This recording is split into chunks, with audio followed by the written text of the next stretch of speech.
Good afternoon. Um, Thank you for joining me in this workshop.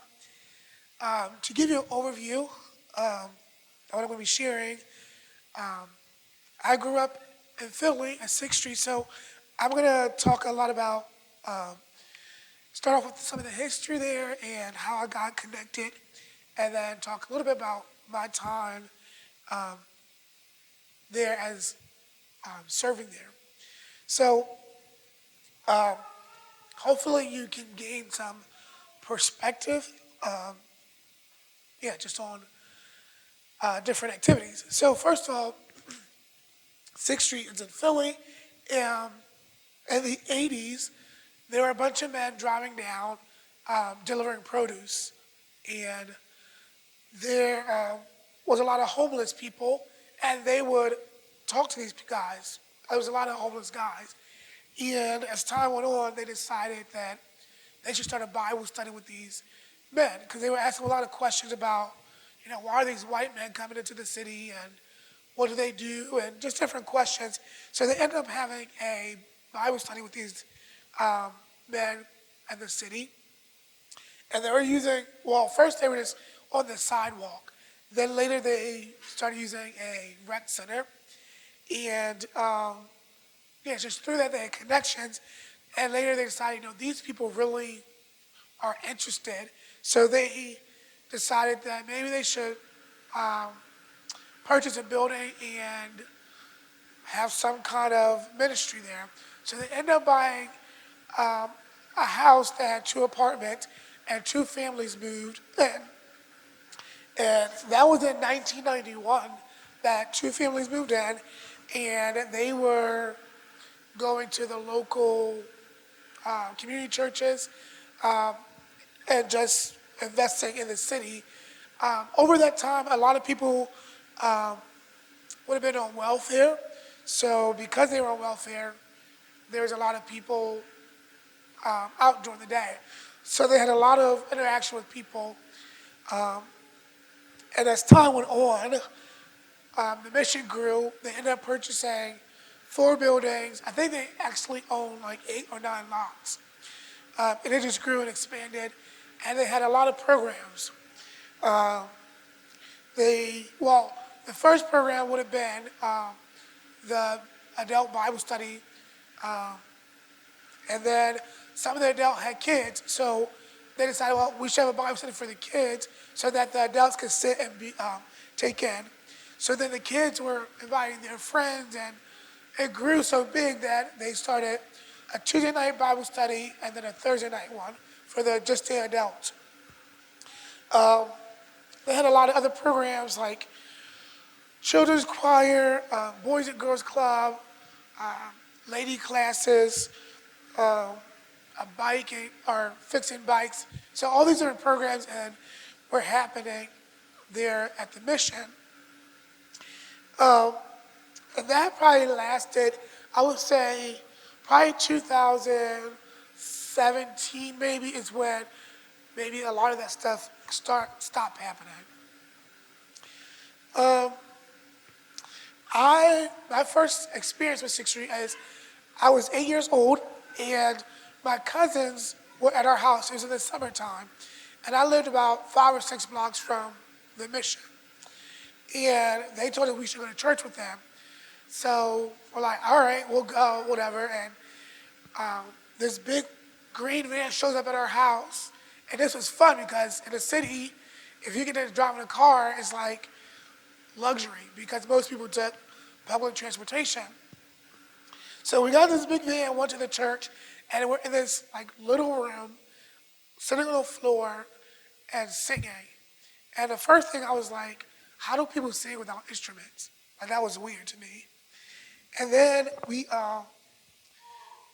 had class, and my class was in this basement, and it was like this 6 foot table, and it's like 12 kids.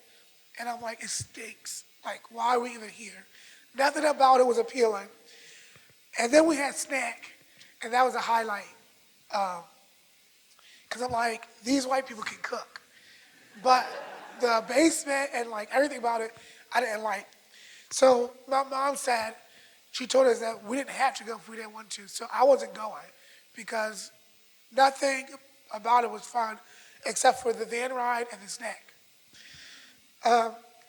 But then in the winter, she told us we had to go because there wasn't much activities outside to do. So we had to go in the wintertime.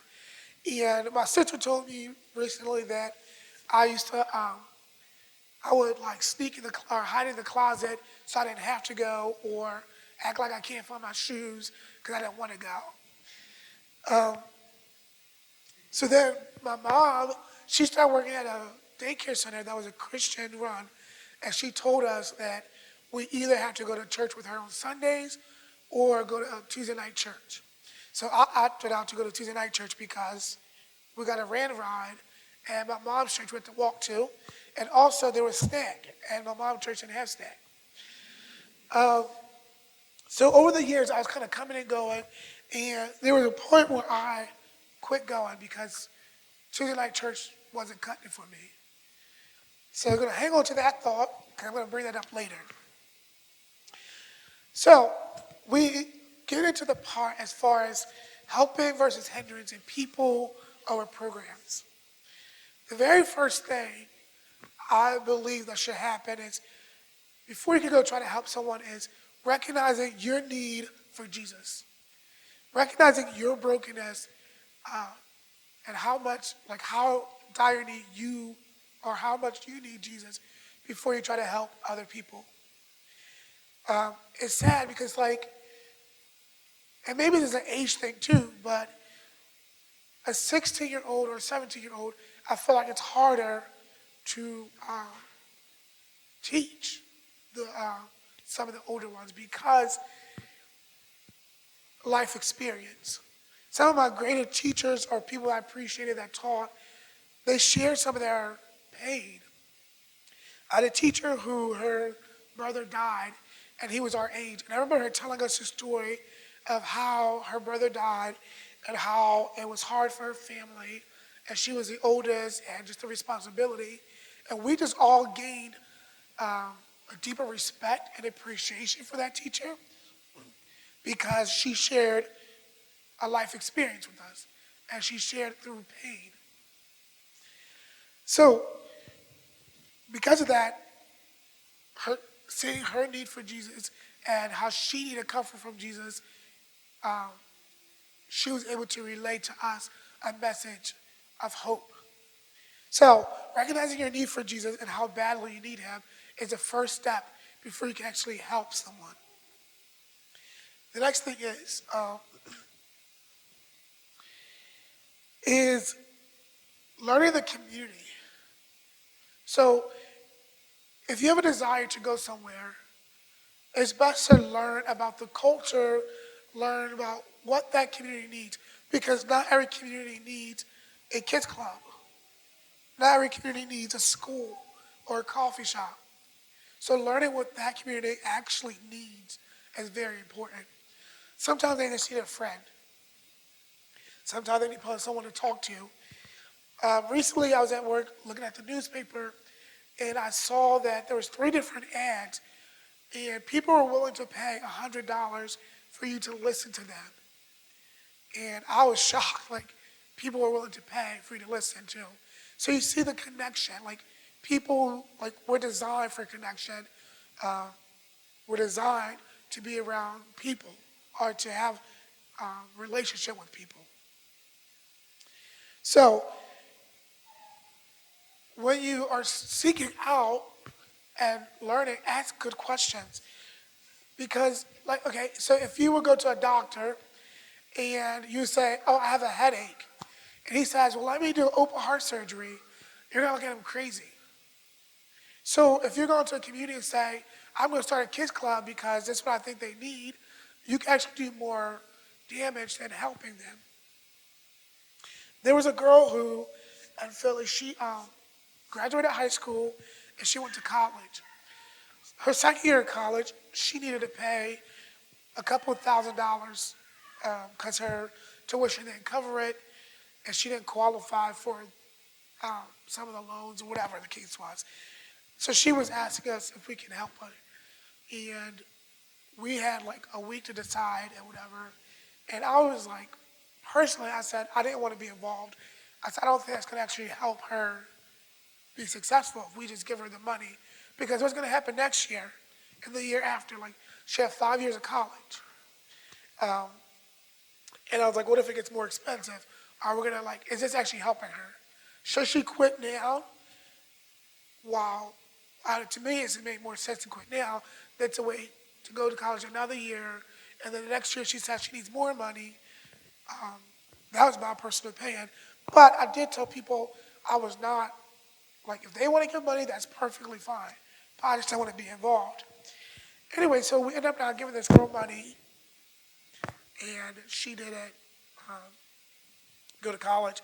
But and she was mad because she knew that we could have, but we didn't. And she ended up actually becoming a security guard, and right now she's like one of the higher ups, like managing like 3 different crews and very successful in pursuing that. Now, at the time, I didn't know if that was going to be a help or a hindrance, but like I think just through um, just some of her trials that she had to go through in life to get where she's at, she's more appreciative of what she has. So as you consider missions and you consider going places and doing things, you got to ask yourself what's going to help and what's going to hinder. Um, Proverbs, there's a verse in Proverbs that says, enthusiasm without knowledge is no good. And so you can be enthused about going somewhere and doing something, but if you have no clue about the culture, the community, or whatever, it's no good. You can do a lot of harm. And some people say, well, it's better than doing nothing. Well, sometimes actually it can be a lot hurtful. So just because you're doing a kids club or an after school program, it might not be what the community actually needs. And this takes time. It doesn't take, you're not going to necessarily figure it out in 2 or 3 months. It could take almost a year to decide what the community you're living in needs. So fast forwarding, I then went to help with Thursday night Bible study. And that kind of, it wasn't the first thing I wanted to do because I was never really interested in helping with the youth. I was always into the little kids. And one summer, I think we were living in Philly, and the directors had me down to go to camp with the youngest guys. And it's where we take about 80 kids from Philly to Camp Andrews for a week. And Tuesday night Bible study was happening, and I saw the guys I would have, and I'm like, they're bad. I do not want them. So I went to Kelly and was like, can I get a different cabin? Because I did not want them. She's like, oh, sure, so switch, whatever. And so then she sent out the paper or whatever, and here she put me with the oldest guys.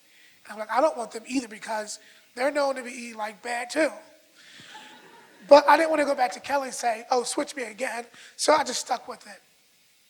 And the first day at camp, I was feeling very intimidated because these guys walk in, they're tall, some of them were taller than me, bigger than me, and they had their chains and they were like coming to camp. And I'm thinking, first of all, take your jewelry off. Your sneakers are too clean for camp. But yeah, I was still like, I don't know. Like, I didn't want to approach them and come off offensive. So I just was like, whatever. Like this, we're going to camp. So camp came, and it was like one of my favorite weeks. Like I judged those guys by the way they showed up, and none of our guys got sent home. We actually that year we had the best cabin. They were so chilled and relaxed. I remember quiet time. Like thinking, all right, it's gonna be a battle. I'm ready to fight this battle because these 60-year-old guys don't want to be quiet for an hour. Like I was ready to tackle this battle. They went to the cabin and they slept the whole time. I'm like, yes. So then through that, I got involved in Thursday night Bible study with the youth guys. So that first year I was involved, I had to learn what these guys needed. what, not what they wanted, but what they actually needed. We were having a Bible study, but me and my co-teacher were like, but do they really need this? Be coming here and talking about Noah and like these Old Testament stories. And so we're like, all right, let's pray about it because we need to figure out something that these guys really need. So then we decided, you know what? Reality is, at 5 years from now, are these guys going to still be coming to church? And we're like, it's sad, but probably not. And it'll take a miracle. And a lot of it was because of their circumstances. A lot of it was because, yeah, that was just reality. Like, we didn't want that to be reality. So we're like, what can we do today to teach them and prepare them for the future? And we decided that they needed to learn respect and responsibility. And we said, through this whole time, we need to teach them the two things. So, after that year, the second year going down, we formed a core group of guys. It was about 7 or 8 of them that kept coming. And we decided we're going to text them each week and say, hey, this is what we're doing. You can come and have fun and be part of it, or don't show up. Like, we're not offended. It's your choice. And that eliminated the whole being on your phone deal as well. So it worked out, but we did have some fallouts. So one of the things was showing up on time. These guys, we would get there 6:45. They could come anytime after 7. They would get there at 7:30, 7:45, and we try to leave by 9:30 at the latest. But so they found their own way there, but we took them home. So we're like, all right, we're gonna crack down. So we decided that if you're not there by 7:15, you can't come in. We told them that. We're like, in 2 weeks, we're gonna implement this. If you're not here, you're done. You can't come in. So here we go. This happened. Of course, these guys showed up. Like, I think 2 guys showed up on time. The rest of them didn't. So like, oh, you can't come in. And they were mad, and they were banging on the door, like, this is stupid. Like, why can't we come in? And we're like, well, whatever. And for me, whenever there's like a lot of high emotion and stuff, I either tend to laugh or cry. So I just laughed, because I'm like, there's nothing we can do. But then the next week after that, they all came back on time. Actually, they were sitting on the steps waiting for us, saying how late we are, and we got there our normal time. So because we chose to put our foot down about this one little thing, about being on time, it made a huge difference on how our evening went. Another thing we did was, they were complaining about the food we brought. So for a while, we were like, you know what? We're not even bringing snack down. So we didn't bring snack down, and they just threw a fit. Like, they didn't eat dinner, and why aren't we bringing snack, and this is ridiculous. And we're like, hey, you complain too much, so you're not gonna eat. So that actually, we only did that 1 or 2 or 3 times, and it worked.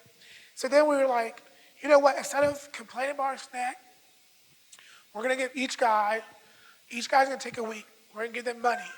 Like, you're in charge of bringing the snack for next week. Here's the money. Now, if this person don't bring the snack, everybody's on that person's case. Like, then it's not on us. So then, like, if a child like showed up without the snack and he spent the money on something else, well, it's not our fault. It's their fault. And that gave them a sense of responsibility and put the pressure on them. And so that was something we had to learn. It wasn't something we just thought of and like, it worked perfectly, because there were some weeks we didn't have snack because the guys went to a party and spent their money, or they went to the arcade with their money. Probably one of our favorite activities we did with these guys was the money managing program. And what they did was they came and worked for us. So they came to the mission, and they were supposed to clean. We gave them a cleaning assignment. And each week, I think it was like $5 a week or something. But then we took money out for tithe, for rent, for food, whatever. So I think by the end of the night they can get like $2 or something. And through the course of the time we did it, if they would come each night and actually work and do it well, they can end up with like $25 or $30. We didn't force them. We said, you don't have to work. You can sit and chill if you wanted to. And some of them did some weeks. Like they didn't feel like working. Um, anyway, so they would do this, and then, yeah, they did their cleaning thing, and we did our thing, whatever, and we hung out, and they loved it because, well, first of all, we did like a little class as well, like how to write a check out, how to balance a checkbook, um, what God says about money, giving back to the homeless people, um, and different things like that. And it gave them a sense of responsibility, like, you know what, this is going to take them in the real world as well. And so even though we're not teaching maybe Bible stories, like I felt like our relationship with these guys were deeper. Like I felt perfectly fine with leaving my wallet in front of them and knowing they won't steal from me. We had some fun nights with them, but we also had hard nights. Um, One time we took them to the Women's Pregnancy Center to clean up. One of our friends worked there, and she's like, hey, we need all this stuff cleaned up. And so she did, and then she's like, I want to talk to you guys about STDs. Like, all right. Well, the guys were like, this is dumb, why we're doing this. And I don't know if you know who Kelly is, but she has a way of, she's like this big, but she has a way of getting these guys, or talking to these guys, and I don't know, like the whole ride there, they complained, like, this is dumb, why are we doing this? I'm not doing it. They're just going to sit there. We pulled up, and Kelly opened the door, and their whole mannerism changed. And they did it, and we walked away from there, and those guys felt empowered. They felt like they gave back to their community. And that's huge. When they can get back to their community and do something for their own family, like we made a meal one time, and they took that meal and gave it to their own family. So giving them stuff that they can do that's practical, and just through that having conversation. One thing the guys always knew is at the end of each night, we're always going to pray. No matter what we did, where we went, we're always going to pray, even if it's just in the van. The one night we were rushing around trying to get these guys home, and one of the guys was like, no, we're not leaving until we pray. And I'm like, oh yeah, we didn't pray tonight. So that's one thing we always did, is in our nights, we'll just pray. And we sometimes split into like little groups, like depending on how many people came, we're like, all right, let's split into two groups and just say, what we're going to pray about for you this week. And just through that, they share some deep stuff. And just through that, I've learned to know them better on a deeper level as well. And so a lot of that was a lot of help, but it didn't happen overnight. I mean, that's like, I think it was like close to 3.5 years because of COVID that we were involved in this. And so this took time for us to develop a relationship, to come up with stuff, these activities and stuff like that. Now there's definitely were some times where we were more of a hindrance because some things were easier. Like saying, you know what, they have attitudes tonight, let's just send them home. And we're like, oh, it's just time to go home and just ship them out the door. Sometimes it was easier just to, when they didn't want the snack, it was easier to just to give them money and say, we'll go to the corner store. I mean, we did that a couple of times as well. But that was actually being more of a hindrance than a help. Because in life, you don't always get what you want.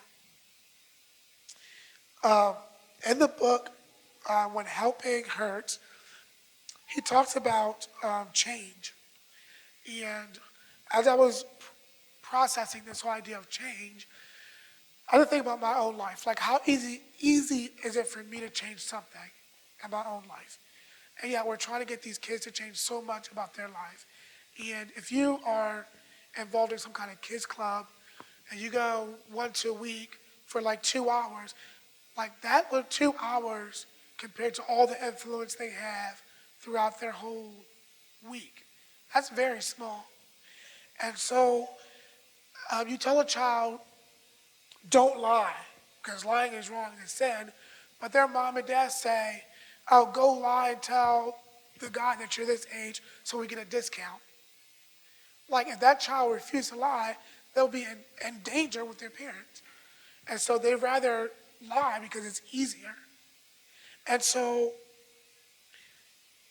learning the community and learning what the community needs is very helpful, because sometimes I think reaching the grown-ups is more practical because they're the ones that actually can make change in the community. Getting to know the parents as well. Like our youth guys, I got to know majority out of 7 of them, I knew 4 of their moms or grandmom or whatever, who they lived with. Like I knew them well enough that they would text me or I could call them or whatever. And so to have that relationship, because then I could say to one of the guys, like, I know your grandma doesn't appreciate that, and they know that I can go talk to their grandmom or mom or whoever anytime. So just having that as well has definitely been a help. And so when you think of change and you want to see change in the community, you got to think about your own life first. Some of these kids see change and they're willing to risk everything for it. Some of them are doubtful. They're fearful that like the change that you want to see in their life, they don't see how it can work because you're living in 2 different communities, 2 different lifestyles, and so it's hard. Some of them don't take responsibility. They want change, but they want someone else to do the changing for them. And then some of them see no change at all. They see no problem with their life. And so when I think of our youth guys, and I think of like, if they would have became Christians, what was next? When I became a Christian, I had someone in my life, and I remember, I was actually just recently talking to him about this. I quit going to church, Tuesday nights or Bible study, whatever, for a while. And he called me and he said, Kwammaine, we're going canoeing this weekend. I'm like, why? And he's like, we're going to do like 40 miles. And I'm like, 40 miles? Like, to me, that's far. Like, he's like, yeah, we're going to have fun. I'm like, no, I don't want to go. I'm like, it sounds awful. It doesn't sound fun. He's like, we're going to build our own fire and cook our food. I'm like, that's stupid. And he's like, if this is the worst weekend ever, when we're done, I'll take you anywhere you want to eat. I'm like, all right. And I was going to pick the expensive place. Like, in my head, I'm like, it's going to be the worst weekend. But that weekend was like a lot of fun. It was just him and I canoeing and talking. And he didn't right out ask me all these hard questions the first day. We kept it light. It was very easy. But as the weekend went on, he asked me some hard questions. Like, what does me caring for you looks like? Are you ever angry with God? Where do you want to be in 10 years? Do you see yourself joining our church? So those are some questions he asked because he was taking interest. He later gave me keys to his house and said, come over anytime. We want to be part of our family. And that was really good because he didn't judge me from where I came from. He didn't make fun of my family for being on welfare or the school system, but he was willing to learn. He was willing to know, like, what does care look like? And there was times I didn't know.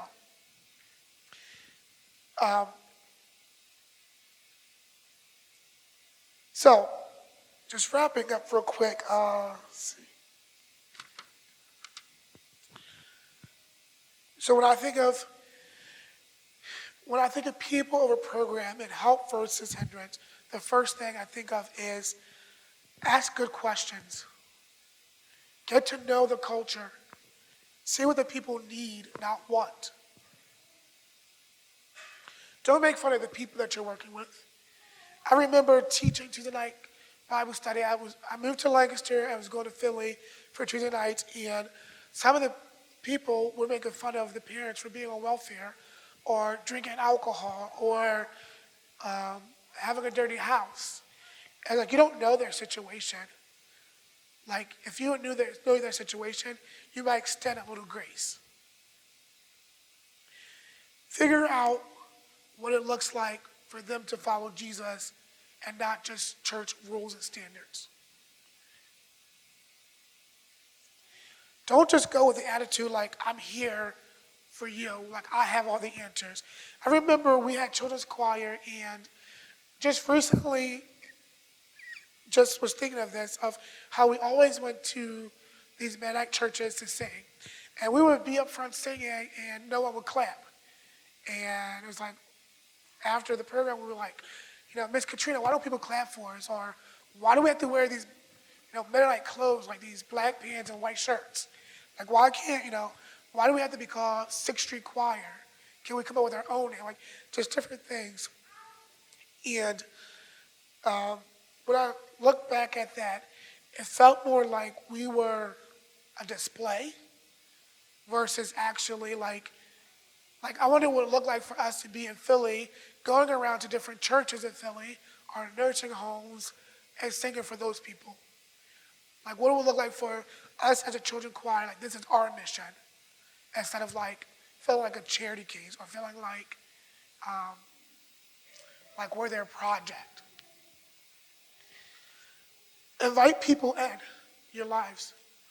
And we lived at 6th Street the one summer, and my wife was better at this than I was, but she would say, oh, I'm cleaning. You can come help me clean if you want. Or, I'm going to go to the grocery store. You can go with me, instead of just stopping everything you're doing to play a game. Because in life, that's not how it works. You can't just stop your life to go play a game. And so invite them in and enjoy what you're doing, because then it'll be easier for them to help out. The one night we had a bunch of kids over for dinner, and afterwards, I told them, I said, all right, everybody ate. Everybody got to do 10 dishes. I just threw out a number, whatever it was. And they all did. And again, it was such a responsibility, this give and take, because even I told one of them, I said, I know you don't want to take advantage of us, and we don't want to take advantage of you, so this has to be a give and take. And so for them to understand that, it helped. It made it a lot better. So the relationship is always a two-way street. Value their gifts. They probably have gifts that you probably don't know of because you're not asking questions.